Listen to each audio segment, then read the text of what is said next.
Hello guys, in this After Effects tutorials, I want to show you how to create the Squid Game 2 logo animation like this one.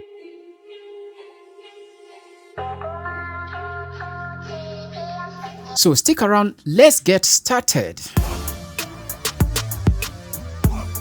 The Squid Game 2 is back again and it is all over the place on YouTube, Netflix and TikTok. So I didn't really pay attention until I started having requests to animate a logo like it, clients actually. So I believe you too might be having this imagination. So today I'm going to guide you through how to animate this. So let's take it into Adobe After Effects. In Adobe After Effects, I'm already starting with a new composition. Any settings will do right here.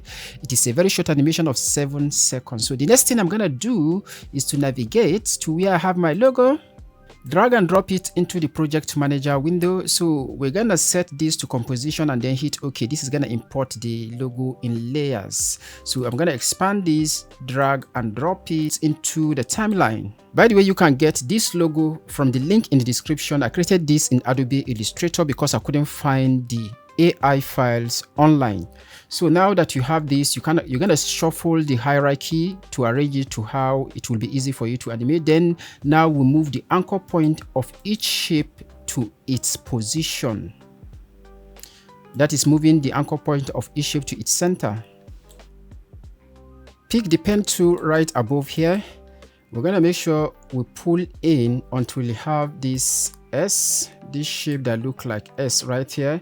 So we're gonna select its own layer, which is this one. So we have to make sure it is the one we are selecting, of course. Yes, that is it. So we're gonna draw a line, a mask line on its center across. We're gonna add the effect called stroke. Right here, we're gonna change a contrast to a contrasting color. Any color will do, just to be able to see what we are doing. So we're gonna expand the stroke thickness and we're gonna drop the hardness to 50. We're gonna go to 1 second forward in time and set a keyframe for the end property. So hit U on the keyboard to reveal the keyframe. So I'm gonna move this keyframe to 2 seconds forward in time. I can adjust this later. So I'm gonna set the end property now to 0 at this point. So if you go to 2 seconds now, you can see that this has drawn like this. So all you just need to do now is to set this paint style to reveal original. So that is gonna reveal this from here and it is gonna reveal it like this. So select all the keyframes right here, hit F9 on your keyboard to ease. So all you need to do now is to repeat this same process on all the shapes you have here to draw them out. So after repeating the process on each of these shapes, this is what I have. Beautiful. It is looking very close to what we need to do. So all we need to do now is to select all these layers, all of them. You can Control A, then hit U on your keyboard to reveal these keyframes. So what we're going to do with this keyframe is to offset these ones that have the solid color in them, that is this pink color. So all other ones started at the same time. We just needed to offset these ones right here. So now we're going to locate this Q, that is the circle in the Q. That one started at 1 second 20 frames forward in time. So we're going to set it right here. So let's locate the Q and this is it. So we're going to select this whole of keyframe and then move it forward. So that is when the drawing of that started. So if you scrub now, you see that it starts that side. Beautiful. So we're gonna also offset this A. The A started at 1 second 16 frames forward in time, somewhere around here. So we're gonna locate the A. This is it, and move the keyframe, the first keyframe, to that spot. And we're gonna also shorten it by half. So hold Alt on the keyboard, click on this and push it in because it needs to happen very fast. The next one is this E that started from 1 second 12 frames forward in time, and then select the keyframe and move it forward. So the other ones you need to offset is of course this one. This one needs to start later after the drawing has completed. So we're gonna move up, which is this, and just move it up right here. So if you preview the entire thing now, this is what you have. Now Ctrl A to select all the layers, then hit U to collapse all the options.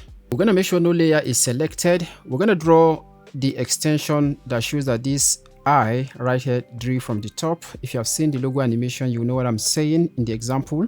So select the pen tool right here and make sure it is set to stroke, and set the stroke width to 25. So we're going to pull in right here.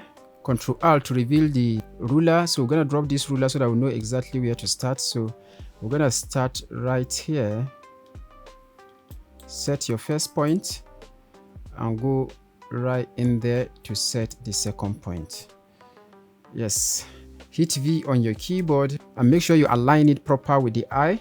Now hit UU on this to reveal the properties. So we're going to add a trim part right here and select that one. We're going to set a keyframe for the start and end.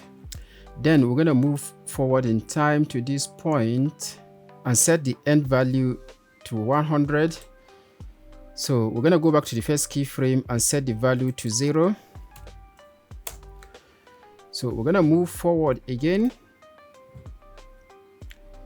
Move this keyframe right upward to this point and set the value of the end to 100. We're going to move this right above the shape that looks like eye, then make it a child of the eye object. So if you scrub now, you see that everything is perfect. So we're going to repeat the same process for the M.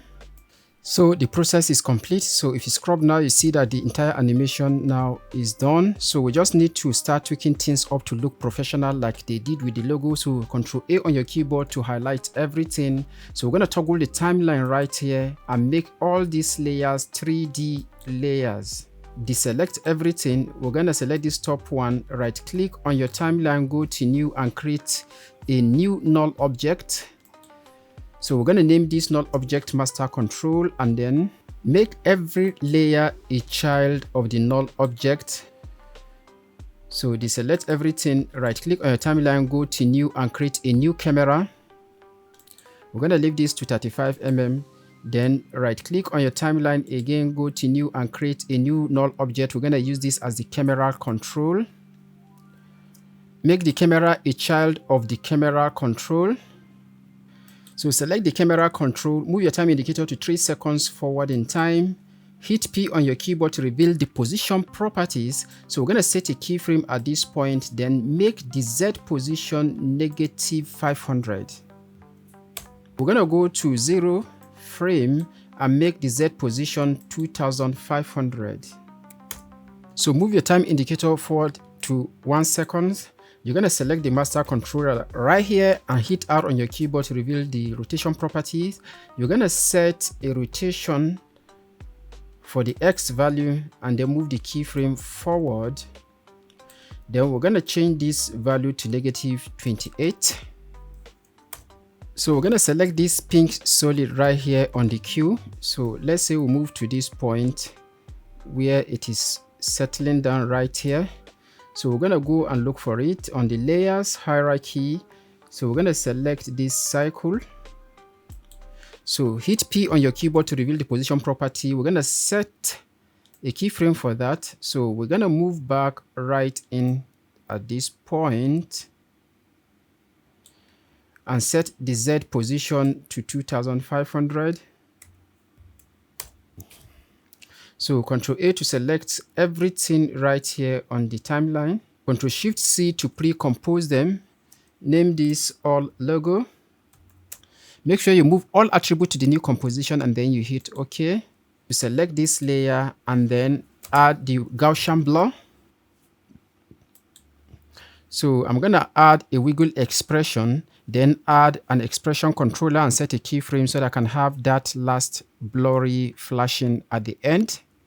So if you preview the entire thing, now this is what you got. You got the flashing toward the end. I actually used the controller, like I said, to control the expression and then created a keyframe for the expression. If you hit U right here, you see all the keyframes. So if you want to know how to use a controller wiggle expression, or if you want to use, I mean, if you want to know how to use controller to control a wiggle expression, find the card here above on the video. I taught how to use that step by step on that video, and you can achieve this, keyframe it whatever way you like. And this is how you can create the Squid Game 2 logo animation right inside Adobe After Effects without the use of any third-party plugin. So if you're interested in animations like this, you can check the next video that is going to make you more of a pro animation. Until I see you again on the next one, my name is SSB Otaru for MotionDigit Studios.